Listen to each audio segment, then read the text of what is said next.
You're locked in, and I'm Algenon Cash. Welcome back. Got another exciting conversation for you all today. Election 2020 continues to wind along. It looks like we're at the tail end, though. We've gotten results from most of the states around the country. There are still, I think, maybe about 12 House districts that have not been reported yet. So we'll be anxiously waiting to see if Republicans pick up more House seats or if the Democrats are able to hold the margin that they currently have in the House. Then, of course, we still have the big runoff election that's happened in January 5th down in Georgia. I know from talking to the RNC over the weekend, they've already sent 600 staffers down to Georgia. They plan to spend about $20 million on that runoff over the next couple of months. Of course, the DNC and all of their affinity groups will be doing the same. So everybody's going to be eyes on Georgia. It does look like from the presidential race, I know Trump had filed several lawsuits in Pennsylvania, and it sounds like maybe 9 out of the 10 have now been dismissed. And so again, it does increasingly look like election 2020 has come to an end. I suspect the president will continue to try to chase down some legal avenues here and there, but as the evidence and the information looks to us right now, it doesn't look like he will be successful. And so President-elect Biden will be inaugurated in January if we stay on this current course that we're on. So I'm continuing to try to dissect and have conversations about the election and getting people's reaction to the election, why they might have supported one candidate or one party over the other. And so I reached out to some really good friends of mine who all are small business owners and business experts and asked them to join me for this conversation today.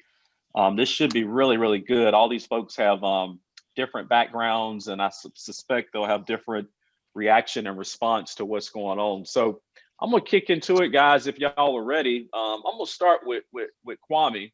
For those Kwame's a regular here on the show. He is an attorney here in town, practices in Forsyth and Guilford County across North Carolina. And if you've listened to the show before, you certainly don't need to know where Kwame stands on the politics. So Kwame, I don't even know if I should ask you this, but who'd you support, and what are your thoughts about the election? Well, I supported, as you can see by my clean shave, Joseph Biden for president, and of course, the great Governor Cooper for governor, and down the line. And so, yes. Did you vote straight Democratic ticket all the way through? I did. Okay. I did. All right. Yeah, I did indeed. Even down to dog catcher, man. So it was fantastic for me, man. was it so fantastic? I mean, if you heard me just mention a moment ago, it sounds like Republicans are going to pick up, at least right now, we believe they picked up 10 or 11 seats in the House. There's about 12 more House districts to be decided. Republicans at least appears to be holding some type of possible majority in the Senate.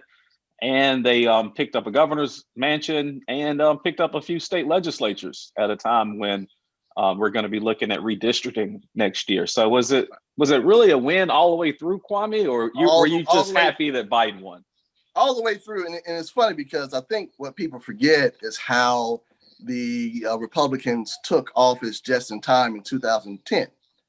And so the funniest thing about it is the Republicans drew and gerrymandered the districts to make it impossible virtually for a Democrat to win in certain areas. And in 2018, Democrats did exactly that. They won.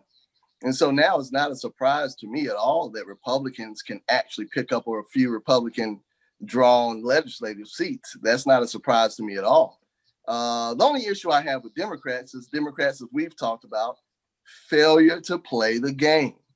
In these in these state houses, what Republicans did was they drafted a third-party person to take just enough percentage points from these specific state house races in order to win.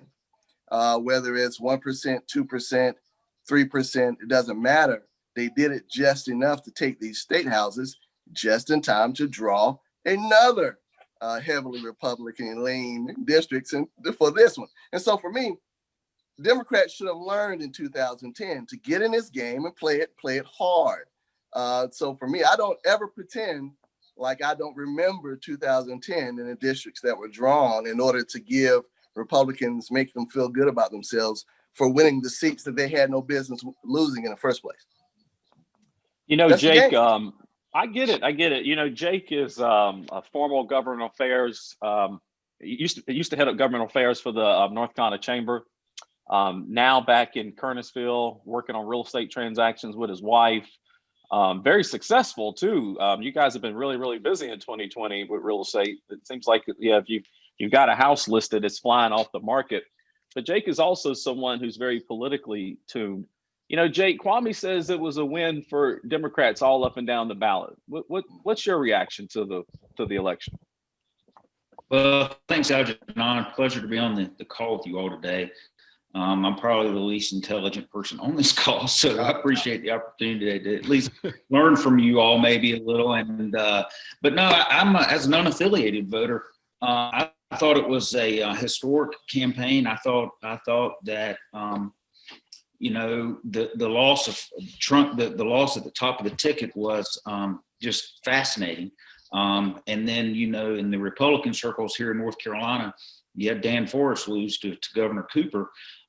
Really, the only council of state office that Democrats picked up was the governor's race. And so I think from an overall perspective, at least from a business-friendly perspective, I'm a little bit more comfortable in North Carolina that we can hopefully have a firewall there against some of the potential decisions that Governor Cooper may enact via executive order, particularly related to COVID moving forward. So I'm hopeful that we'll say again, another important race that a lot of people aren't talking about is the Supreme Court and the Justice Newby and Judge Beasley race. I think last I saw, Justice Newby was up by only a couple hundred votes right now today. And so I don't know, we'll see how that one pans out over the next few days. But I think that's an important race too, that a lot of people aren't paying attention to, that could have an impact on some of Governor Cooper's executive orders moving forward, depending on how it plays out. No, I'm glad you brought in that piece, Jake, with the some of the judicial races as well. And actually, I think, you know, I was looking at the Beasley race just today. I think it's actually down. I think Newby's only has a lead of maybe a couple dozen votes right now. So it's really, really tight. Of course, that race, no matter what they decide here in the next few days, that race will go to a recount, and then we'll figure out who the actual winner is. Desmond, you know, you're a small business owner. You and I have sparred quite a bit on Facebook. Thank you for being here and sparring with us here. What's your reaction to the election, man? Who'd you support, and what'd you think about the outcome? 16. Well, I voted for Joseph Biden. I think the main takeaway I took from this election was that I think a lot of people that were engaged on social media, Facebook, Twitter, whatever it may be, I think I was more shocked by the amount of people that actually still voted for Donald Trump in the 2020 election. And by that, I mean, in 2016, I think the electorate was either voting against Hillary Clinton more so than they were voting for Donald Trump, or A and B, they were basically voting for the idea of Donald Trump, not an actual record, meaning an outsider, cleaning the swamp, all the taglines that he gave during that 2016 run. I think for me, I'm a bit shocked that in 2020, instead of it being based off of that idea, it should have been based off of his record, like what he did over 4 years. And to me, it wasn't enough to justify another 4 years of him being in office in the most powerful position in the world. Coronavirus in particular, and the handling of it from the federal government was just enough, I thought, to push the needle more so towards not necessarily a landslide victory, but more of a decisive victory. And time will tell in terms of how decisive that victory is. I think currently Biden's up by like 5 million votes in the popular. He's going to end up with about the same amount of electoral votes that Hillary Clinton did, that Trump did in 2016. So I think for me, the biggest takeaway was realizing that Facebook, Twitter, all of these digital echo chambers that we have now, they don't speak for the majority of the voting electorate in the entire country. I think it's easy to get sucked into a Facebook conversation or a discussion with a couple of people, and you think that everyone's thinking this way, or you're in a particular bubble. And for me, I think it taught me that there are way more people out there that aren't on Facebook or aren't on Twitter or aren't being persuaded to go this way or that way, or being sucked into a certain vacuum chamber where everyone's just agreeing with your opinion. There are a lot of people out there that have no idea some of the stuff that Trump did or did not even do over the 4 years in office because of where they get their news from. And those news organizations just simply don't even put that material out there. They choose to put in front of you what they want to put in front of you. And I'm not sure where we go from here. I'm not sure where we go in the next 4 years, because Trump didn't create a lot of the problems that happened while he was in office. But I will say he poured gasoline on a lot of them for his own benefit. And I think a lot of people voted against him because of that. And just watching this guy over the past 4 years kind of lay waste to a gentlemanly situation in terms of what typically happens after an Yeah. election. So we're kind of seeing it now. Well, I think a lot of people were thinking that some of the rhetoric from the president and even some of the behavior might have turned off more voters. And in the end, though, it looks like Biden will be the top vote getter of all time in all history in terms of popular vote.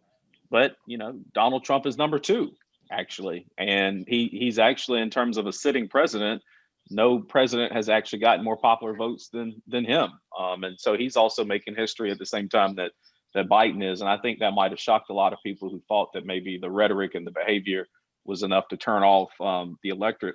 Joyce, you're a small business expert. You've got a background in business development, finance, investments, workforce development.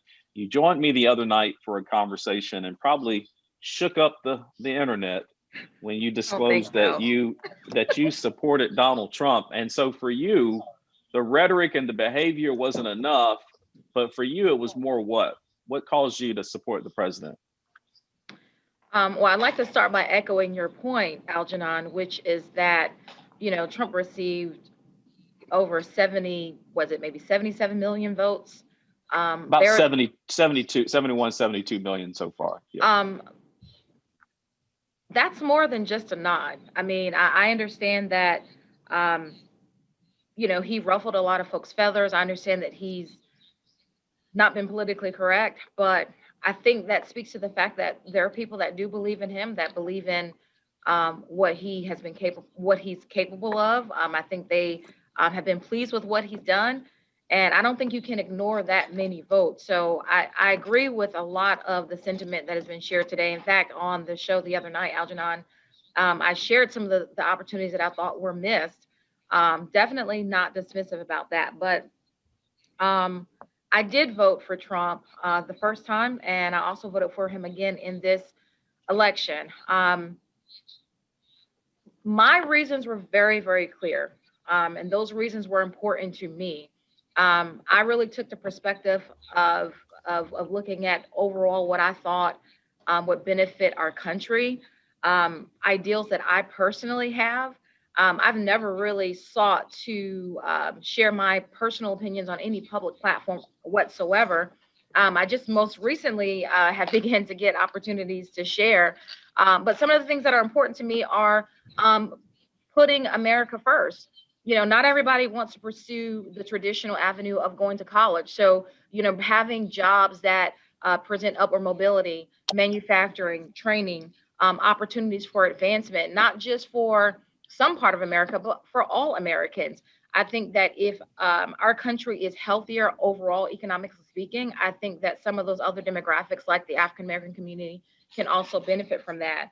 I like that the unemployment rate was lower. I like that our gross domestic product, that needle moved. I like that more manufacturing jobs came into our country. I like that we were in a great economic place.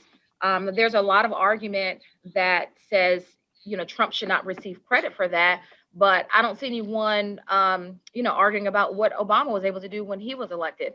I mean, one of the things that Obama and Biden really, really stressed was that they were coming into such an enormous task that the country should be prepared that it might take more than one term to turn things around. So I think that when you look at what Trump has accomplished in the short amount of time that he has um, under his pen, another thing that I noticed is like some of the accomplishments that have been made under his administration. I noticed that sometimes you hear technicalities like, well, he didn't do that, he just signed the bill, but it was still under his legislation and he had to sign that. And so there are just a number of things um, that I was really pleased with. I really wanted to see what he could do for in another term. And as I mentioned with you, Algenon, before, my initial direction to move on the side of the Republican Party was with my conservative values. I believe that when you vote, you're representing who you are and what you believe. And I just believe that if you believe one thing and you vote something differently, then you're not truly representing who and what you are. And so my contribution to this whole thing was to just stand up and be exactly who I am. I'm a conservative. I voted that way. I have specific ideals when it comes to national security, when it comes to our economy, when it comes to business. And I really did feel that the Republican agenda really matched that. And I don't necessarily feel that a lot of our government programs really ultimately will help African Americans in the long run. And that's one of the defining reasons for me. So I know that all of you smart gentlemen on the line will probably have a wonderful rebuttals. And I do appreciate everyone's feedback and all that you have shared so far. Jake, Desmond talked a little bit about the fact that Facebook and it can be misleading at times. When you see, and I'm someone too. I put out a post, and you'll have 100, 200 comments on it, and people are battling and going back and forth. I like to remind people though, like if you look at Twitter, for example, there's a statistic that I've been sharing this year. 97% of the political posts that you see on Twitter come from 10% of the users. And so a lot of times we think people are a little bit more engaged and a little more active than normal. Recently, Jake, a lot of conservatives have been deserting Facebook to go to an app called Parler. What do you think about that? I mean, is there some sense of danger by just going to an app and creating an echo chamber for yourself of just nothing but conservatives? I mean, That's a fantastic question, Joyce. I appreciate your comments. They were spot on, frankly, to the reasons that I voted the way I did down the line. So thank you for your comments there. But Algenon, I've been thinking a lot about this. I really think that with the way that users are using the social media platforms, I think there's a lot of people, particularly on the center right and conservative side of things, that are really frustrated that Donald Trump gets censored. It is his comments aren't treated the same as in Iran Ayatollah, and I think there's just some real frustration out there. I do believe that you might see some growth and some competition in the social media marketplace. And we'll see how that goes. I think Parler is downloaded now more than Twitter or Facebook. I don't know the latest numbers, but it's definitely gotten a lot of traction. I do, however, I put Parler on my phone just to kind of track it and see what's on there. I frankly haven't figured out how to use it yet, and I don't know that I will. I'm kind of with Joyce. I don't necessarily put my personal opinions out there as it relates to politics, because I think there's a lot of I think the people that look at the stuff you're never going to be able to change their mind on a social media post or tweet or whatever it may be. But I think that it provides an opportunity for people to kind of look at things a little bit differently. And I think that's what excites folks about it some. It's not mainstream, but it also is, you get information that may or may not be true, frankly. And I think that, frankly, that's where my belief is, and the reason that I don't necessarily pay much attention to social media. I do just for work purposes, but I don't know what I can believe anymore out there. So I think it's one of those things where you just kind of got to do your own research and just kind of figure out where the truth may be. And Algenon, are you? Yeah. I'm sorry. I was going to say, at what point is Facebook a credible source? I mean, if that would be considered a secondary source at best. So the challenge that I have is, Facebook or Twitter, when there's censorship of information. I guess at one point are they passing that threshold of free speech? So at what point are they determining what's true and what is not? So if I have a personal account and let's say I'm sharing something, um, or let's say I share something and I have an opinion attached to it.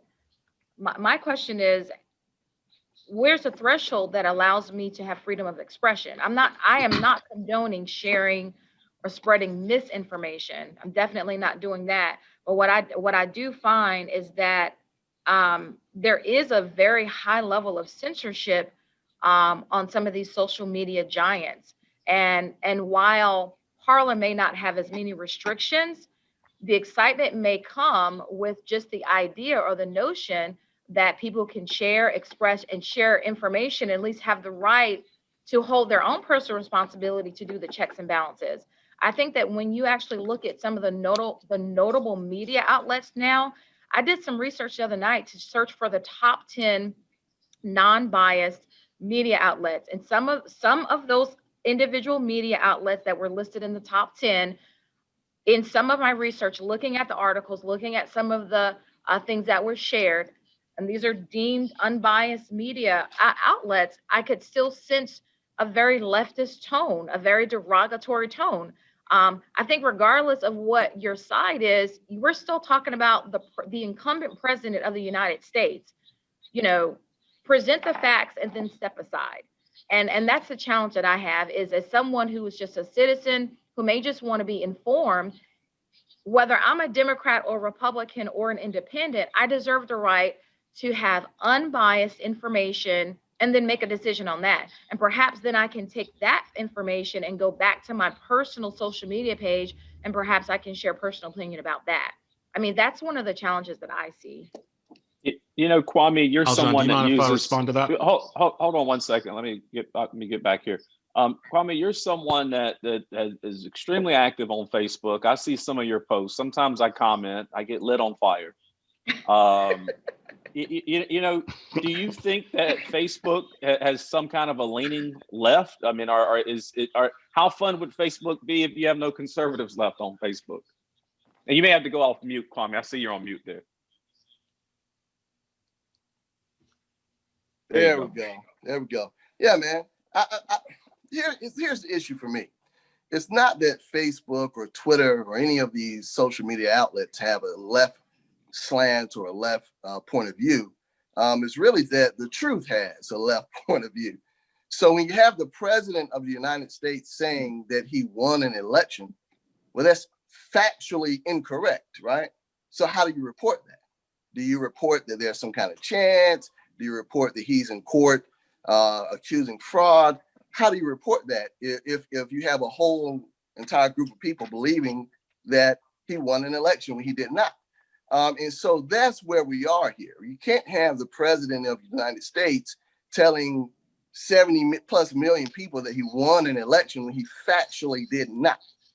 And when you look at his court filings, nobody in court, when you have to actually go before a judge and put your license on the line to make an argument, nobody has even brought up the word fraud. And in fact, one of the federal judges straight up asked the Trump attorneys, were they alleging fraud? And you know what they had to say? No. And so if you have a president who's telling the American people factually incorrect information, who has a responsibility to check that, right? It's not like 70 million people are going to go dig into court filings and check to see what the arguments are being made in court are, right? And so for me, the president of the United States has the ultimate responsibility to tell the truth, not his opinion, not propaganda. This isn't North Korea. This is America. The president of the United States tells the truth, period. Could be a mistake. He can always make mistakes, right? He can always say something that later on proves not to be true. But right now, we have a president who is saying things that are just factually inaccurate. And I do believe that these social media platforms have a responsibility. I want to hear your opinion about that, right? But we all must at least have an opinion based on reality and facts. And so for me, what's troubling is, like, if you go back to what the young lady said before about the economy and about jobs, et cetera. Well, the fact of the matter is, it was a continuation from the previous administration, right? You can say that he may have added on. He blew the American budget to do so, right? I mean, we're billions of dollars in debt. Trade deficit with China is as big as it's ever been. It's historic, right? And so you can make an argument that his spending allowed him to continue it, right? But you can't make an argument that there's no correlation between the success of his administration at the beginning and the success of the last administration at the end. You can't make that argument, because then at that point, what are we arguing about? Right? If you're just now joining us, you're locked in. I'm Algenon Cash. We're having a discussion, a roundtable discussion with business owners and business experts about the election. You just got through listening to Kwame Opata, who's an attorney here in Greensboro, North Carolina. I've also got Jake Cashin, who is a real estate agent, residential and commercial here in our area. Joyce Rice, who's a business development expert, also has a background in finance, investments, and workforce development. And then also Desmond Johnson, who's a small business owner in our region. Desmond, you wanted to react to what Joyce was saying. Yeah, a couple of things. First, starting off with the idea that Facebook and Twitter need to have more responsibility in terms of being able to fact check or whatnot. They did not use that responsibility in 2016. And to me, that's part of the reason why Trump was elected in the first place. The man received billions of dollars in free advertising from most media outlets instead of having to pay for this stuff himself. I cringe at the idea that we're supposed to ignore the behavior of the president. This is something new. This is something that has happened over the past 4 years, really, in my lifetime, where it's okay to vote for Donald Trump if you can ignore the things he says, the things he tweets, the things that he makes fun of. Like, to me, the position of president goes beyond just signing your name to a document or making a bill into law by your signature. It's about your behavior. It's about the way you represent yourself. That position represents the entire country on a global scale. So when I'm looking on Twitter in the mornings and seeing this guy tweeting about the most random nonsense, it brings us down. No matter what you think or say about him, his policies, what he's done, what he's accomplished in 4 years, quote unquote, none of that matters if the rest of the globe looks at him as a laughingstock based off his behavior. And that's one of the reasons why I could not vote for him and would not vote for him. This is not someone that came out of the blue. This guy's been in the public for 40 plus years. We know pretty much enough about him as we do about Joseph Biden, who's been in public office for 40 plus years. We know these people. So for someone to basically insinuate that the things that he has done on a legislative side outweigh all the things we have cringed at over the past 4 years that this man has said and done in this office, he has caused damage to the position. And in fact, he's caused damage to the country as a whole. So for me, that was the bigger reason why more people voted for Joe Biden, I think, than Donald Trump. Now, in terms of Facebook and Twitter and all those things, many people that know me, they know that I've taught intro to digital marketing and intro to social media at Forsyth Tech for the past 5+ years. My main objective is showing students how to basically influence people on Facebook and Twitter to come to your product and basically see what you got going on. And for Facebook and for Twitter both, you have to kind of look at it. It's not their position. It's not really their job to continuously fact check everyone that's on their system. When you first sign up for a Facebook or Twitter account, that long page of fine print that's in there, I guarantee you no one on this call has read through all of that. And I can promise you that within it, Facebook and Twitter have permissions in it that gives them the ability to share your things, to use your pictures, to use your comments. And it's not something where they're obligated to allow you to spew whatever you want to spew on their platform. Facebook and Twitter are vehicles. Like you are still the driver of the vehicle. Like if your vehicle gets into an accident or your vehicle wanders off someplace, you're trying to go somewhere and you take the wrong directions, you don't blame the Mazda, you blame the driver. The driver is the person that took you there. The driver is the one that ran into that wall. So there's some sort of degree with these people going to Parler of not wanting to be held accountable for believing in something other than fact, and that's Right. dangerous. When people start saying that that's not true, Well, when 2 + 2 no longer equals 4, it equals 5, and they dare you to prove that it's 4, that's when we enter this dangerous path where people will just go, okay, I'm just yeah, going to make my own math book, and in my math book, it's going to say 2 + 2 equals 5. let me jump in there. I think you're right. To some degree I agree with you, but also I got to take some disagreement with you. I don't think it's just that conservatives necessarily want to be in an environment where they can spread lies and say whatever Well, they they don't want to think it's say. lies. No, I'm not think, saying that. I don't believe they I didn't cut think you it's off. lies. I didn't cut you That's off. funny. I didn't cut you off. I apologize. Go ahead. Hold Go on. ahead. Just Go let me ahead. finish. I don't think conservatives want to be in an environment where they can just spread lies, and I just don't believe that. However, I will say this, and this is where I want to try to pivot the conversation next. I will say that conservatives feel like when they're on Twitter, when they're on Facebook, and I'm going to tell you, I'm on Twitter a lot, and Twitter does tend to bend more to the left. You've got a lot of left-leaning academia, left-leaning journalists that are all on Twitter. Facebook sometimes to me can be a bit more moderate. I'm not someone that's ready to run and jump on Parler, but I do think conservatives get frustrated with the idea that they're attacked on this platform. And I think that's part of the real issue is that they don't want to be attacked for expressing what they believe or what their ideas are. And that tends to happen a lot of times in Facebook. But however, I think that there's real danger when conservatives concede the battleground and just remove themselves, because what happens is now you've got a platform where there's nothing but left-leaning people, and that becomes an echo chamber to some degree too. I mean, so I do think that conservatives should not concede the battleground, that we should stay on these platforms. We should continue to express ourselves and not be so fearful of the retaliation that can sometimes happen. And here's where I want to take the next question. Joyce, I'm going to circle back around to you. I mean, obviously, you're someone that's not necessarily expressing conventional ideas for the average Black woman today. Are you attacked? Do you ever feel that you may be attacked, or that someone may not want to do business with you because you believe what you believe?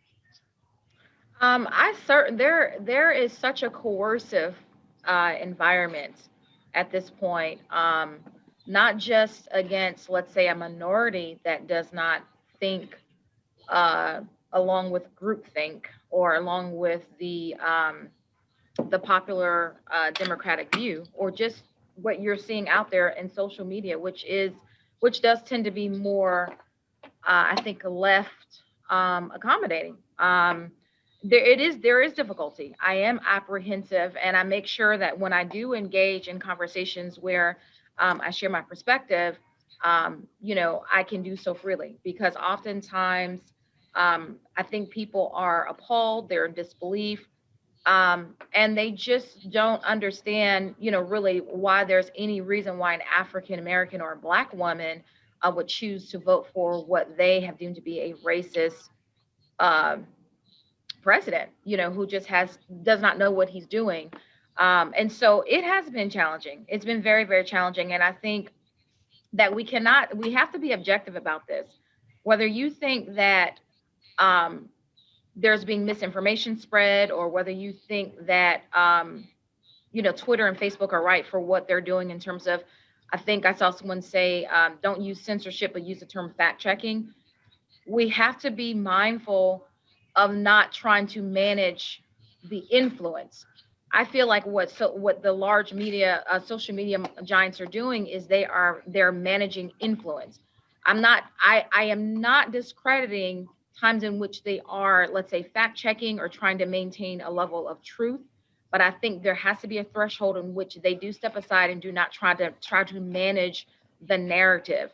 So as a conservative Black voter, to answer your question, Algenon, yes, I have felt that way. I have felt a coercive tone,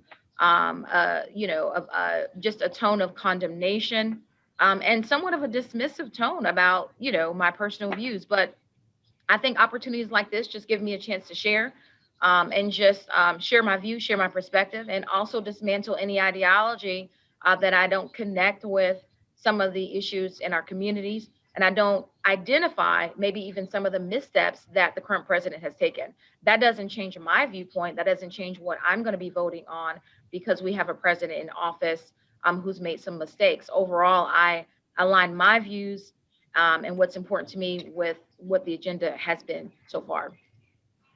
And Desmond, I want to come back to you too as well. So when you take a story, and this happened during the election, this was the October surprise that so many of us talked about. You take a story that like what appeared in the New York Post and about Hunter Biden, the president's son. This story was broken. This story was broke by a journalist, the same journalist that broke the Edward Snowden story, broke this story. So he's a reputable journalist. I mean, we listened to him when he broke the story about Edward Snowden. You actually believe that it's fair for Twitter or Facebook to say, hey, we're just not going to allow you to even share the story?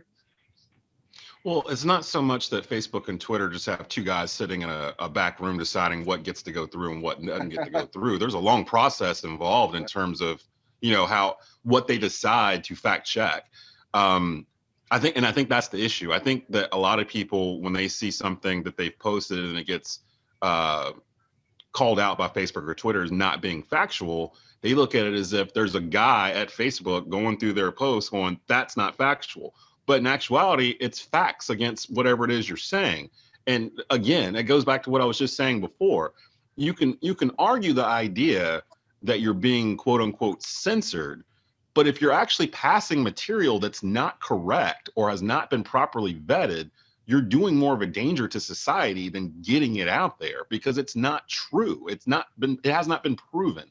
The Hunter Biden story never got legs because there was aspects of it that just didn't make sense, and it just wasn't enough. And that would have, and 4 years ago, if something like that had came out on Hillary Clinton, people would have been more readily available to believe it because they did not like Hillary Clinton. People like Joe Biden. Black people like Joe Biden. Everybody likes Joe Biden for the most part. We feel like we know the guy. I mean, right. So there wasn't a whole lot that was going to be able to come out to make us go, oh wow. In the 47 years Joe Biden was in public service, I didn't know that this happened, or he was capable of this or capable of that. But there's a story that literally just came out over the weekend that talks about a foundation that Joe Biden has related to cancer, where all the more money has been paid in salaries than they've actually helped kids. So, I mean, these things do come out, even though you've been around 40, 47, 50 years. I mean, these things do eventually sort of eke out. But that's not something big enough to make a person not vote for him for president. And that paradigm has shifted over the past 4 years because of the candidate that you guys supported 4 years ago. Donald Trump changed everything in terms of how these elections work, in terms of how we perceive candidates and what we decide to hold our noses up over and what we decide not to. And because of that, a lot of stuff that maybe would have canceled out a lot of these candidates earlier on in the primaries kept them involved, because the needle shifted in terms of what we, the public, deemed to be a deal breaker, I guess you could say. And that's being echoed in this conversation where a couple of you are voted for Donald Trump or supported the Republican side, even though we all just witnessed 4 years, and in particular 2020, the handling that the federal government had for COVID-19 that's affected so many business owners, so many parents, so many students, pretty much every single person in this country. And for there to still be no national plan to get this under control 9-10 months into this, while smaller countries have been able to try to at least get something underneath this, it's almost at the point where our government is just simply ignoring it. And that's insulting. That's really insulting to us. Let me fact check you, because I mean, there is a plan in place. There was a plan in place. A national plan? There was a national plan. Operation Warp Speed was in place. The president also signed legislation back in May of 2020 that allowed free testing and a number of things to happen across the country. And I don't think it was just coincidence that Pfizer comes up with a vaccine, 24 hours after the election. So scientists and researchers and doctors and so forth have been working on all this for a good majority of the year. Kwame, I want to come back around to you before I run out of time here. You and I've had a lot of battles, and going back to even our days at 102 Jams. Do you truly believe at your heart and core that conservatives just want to jump on Facebook to spread nothing but lies. Yes, I do. And, Wow. and the truth is in the pudding, right? Because even the Hunter Biden story, it's been fact checked to be not a true story. And these people continue to share it as though there's something there when there's not. And so for me, that's just one of the many things that gives me evidence and proof. So for example, you say that, oh, he's great on jobs. Well, no, he's not, right? And the economy was not going well before COVID.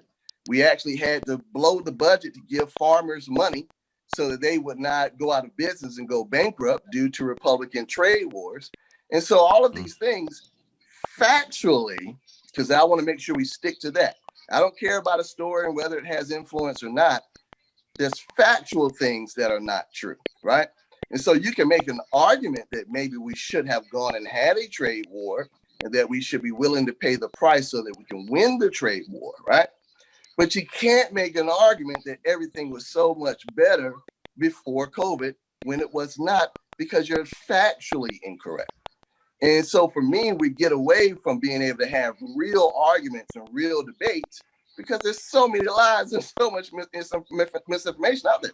And so for me, just like I told you before, I told you, if you remember, before the election, that everybody was talking about the budget. Everybody was talking about trade deficit.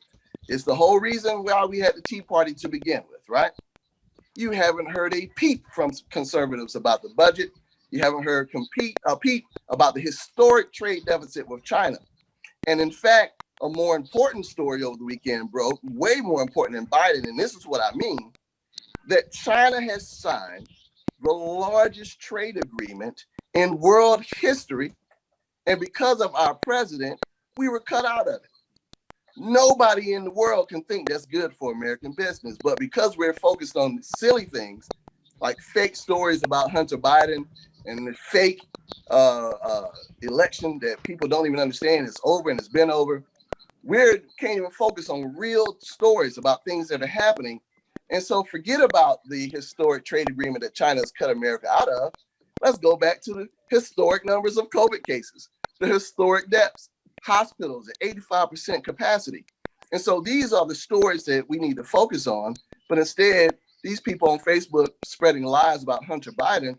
And my thing is, you and I can spread stories about Hunter Biden. That's fine. But you have to have a responsibility to control the president of the United States. 5 soldiers died last week.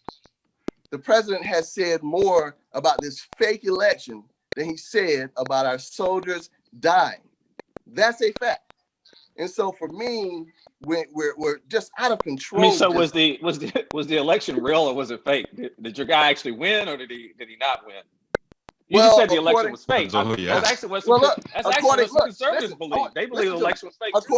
According to Russian propaganda, it's fake because they're following the lead of our president. Yeah. And so for me, you have all this fake information out here, and we can have a debate about whether or not, Russia propaganda hurts us, whether or not China cutting us out of a historic trade deal hurts America. But we can't have a debate over whether or not it happened. You know what I mean? And so for me, conservatives want to tell you that something happened or didn't happen, and we need to have a totally different debate. Joyce, I want to try to wrap up with you because as I've listened to both these guys speak, and I don't know that I'm fit.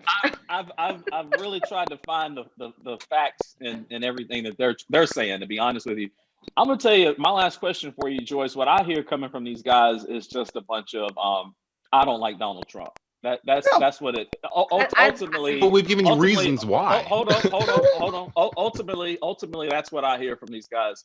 Joyce, your chance to react here. I mean, are conservatives just wanting to spread nothing but lies and mistruths? I mean, no, conservatives are tired of the narrative being controlled. Conservatives want to have balance and fair opportunity to also tell their story. What I've not heard you all do today is have any balance. I've come on the show. I've admitted that there are opportunities that Trump missed. I've admitted that, he did not present himself presidential. I will even admit that some of his rhetoric and language, possibly suppressed the trust and the belief of the American people. But no matter what you say, he closed our borders. He closed our borders. He did not let people come. He did close our borders. He closed our borders. And even though he did make some comments that, I don't think that they were appropriate, he then followed suit with actions to protect our country. I mean, there are a number of different things that he did that supported equipment, masks, all types of um, medical support and devices in our hospitals to address the coronavirus. So where there's good, there's also bad. But don't just speak the bad and negative rhetoric without giving some balance to the truth. Okay, so what about our gross domestic product? What about our manufacturing companies? What about legislation for historically Black colleges? Okay.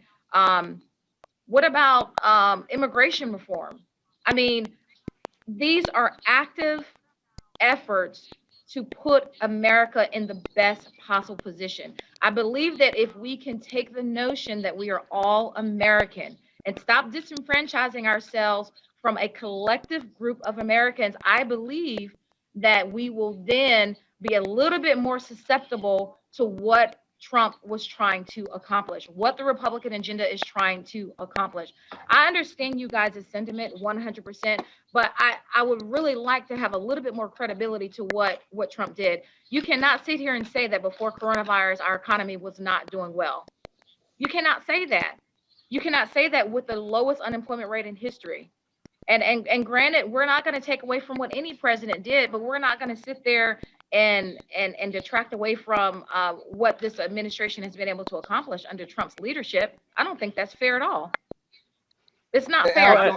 Let me just jump in just real fast. Hold on. Let me just respond. I think what you're before y'all wrap up or jump on her here. No. I think what you're hearing from her, if you listen very deeply and closely, what Joyce is saying, and I think this is the frustration amongst a lot of conservatives. We are quick to acknowledge the fact that Donald Trump had, he wasn't a good politician. He had bad rhetoric. He had bad behavior as a politician.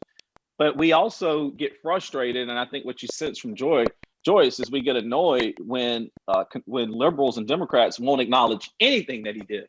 They try to pretend like he just got in the White House and sat there for 4 straight years, and that's just not the case. I mean, there's a lot of things that the man did. You may not like him, you may not like his character, or you may not like his behavior, but at least give some credit where credit is due that he did do something. I mean, the man did sign the Family's First Coronavirus Act back in May that actually did a lot of what she just described, but people won't even acknowledge it.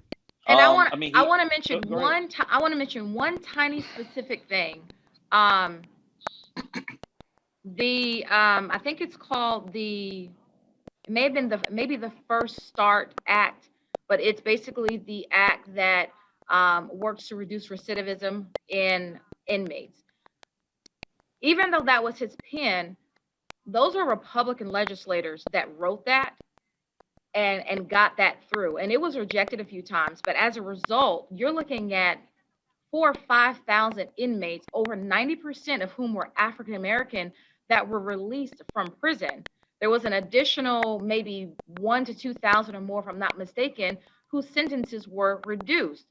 Now, with the employment of that particular act, when inmates are released, they are monitored and assessed to see what is their probability of returning back to prison and what types of resources and support do they need to make sure that they successfully stay out of prison. This is one particular program that was successfully deployed under Trump's administration. And while he didn't sit behind a desk with a PC and a printer, Republican legislators were largely responsible for writing that, and that was passed. And that is a major a major accomplishment, I believe, for the African American community. So I just wanted to note that. Kwame, you react, and then I'll come to you, Desmond. Then we gotta close it out here. Go ahead, Kwame. And that's part of my frustration as well, right? If we don't believe the nonsense that comes out of the right wing, we're automatically a liberal. You know me better than that. I love Donald Trump. The problem with Donald Trump is that we don't have one. What other politician in history has gotten such a large number of people to believe crazy stuff, right? And when they can look at the fact that, for example, the economy was being propped up by tax dollars, and you can look at the budgets, you can look at the budget deficits. We had people marching in the streets when Obama was president because of the budget and trade deficits. You haven't heard a peep from them. So it's not that I hate Donald Trump. I'm jealous of Donald Trump. I want a politician to be able to fool people enough to vote for me and say the things, for example, he cares about the troops. Like I said, 5 of our troops died. He hasn't even mentioned their names. So how do you get credit for caring about the troops when you do the exact opposite time after time after time? You get credit for fixing an economy that wasn't even broke to begin with. You get credit for some ideas that you had for the coronavirus when you were calling it a hoax. That's skill. I'm jealous of it. I don't hate Donald Trump. I want a Donald Trump for us, because to be able to get people to believe a bunch of bullcrap, man, is probably one of the best grifters in the history of our planet. All right, Desmond, on you there. Two things. First, the thing you were saying about how this idea that people think that conservatives are wanting to spread lies or whatever across social media platforms. It's not, to me, it's not so much that people think that conservatives are wanting to spread blatant lies. It's the fact that they believe that conservatives don't believe those are lies. That's a different type of logic there, where you've got one side getting fed certain bits and pieces of information through their outlets that they get it from, and are never exposed to the other things. And it goes both ways, vice versa, which leads me to what Joyce was mentioning there before about the quote unquote good things that Trump had did in the 4 years in his his only term. That's fine. That's all good. But that goes back to what I was saying at the very beginning of this conversation. The president of the United States is the most powerful person on the planet. Behavior has to be taken into account.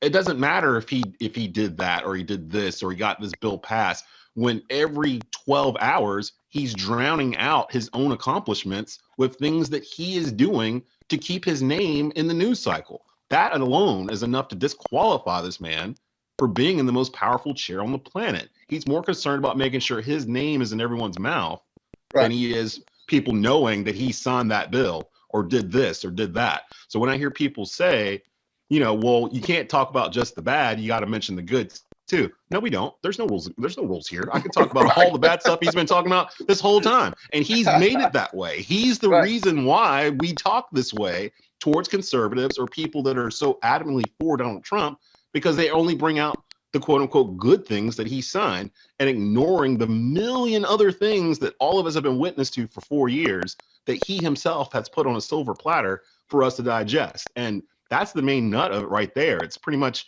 you can say he's done good things, and he has done some good things. I can acknowledge that he's signed some bills and done some things that have been good for us, but he's also done way more bad things. You guys, I'm running out of time. I know we could probably do this for at least another hour. I had one tiny thing, but I'll email it, I guess. Yeah.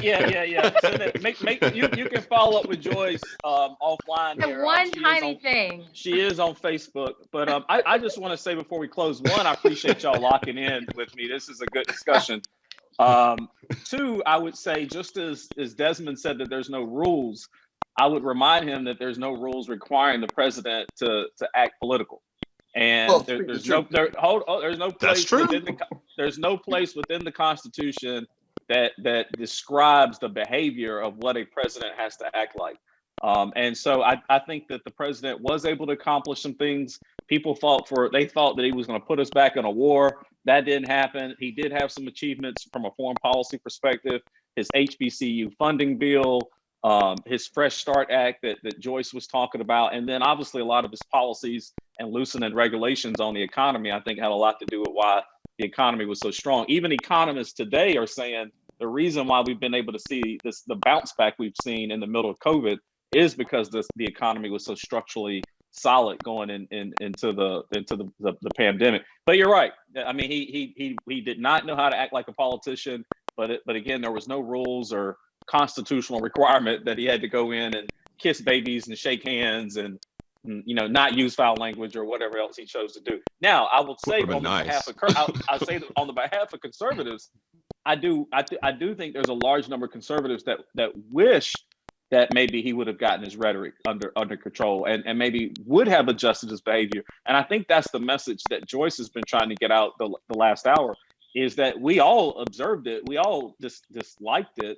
But I think for many of us, Joyce, myself, and many others included, we were able to sort of ignore that and pay closer attention to other things that ranked a little bit higher and more of a priority for us and what was important to us.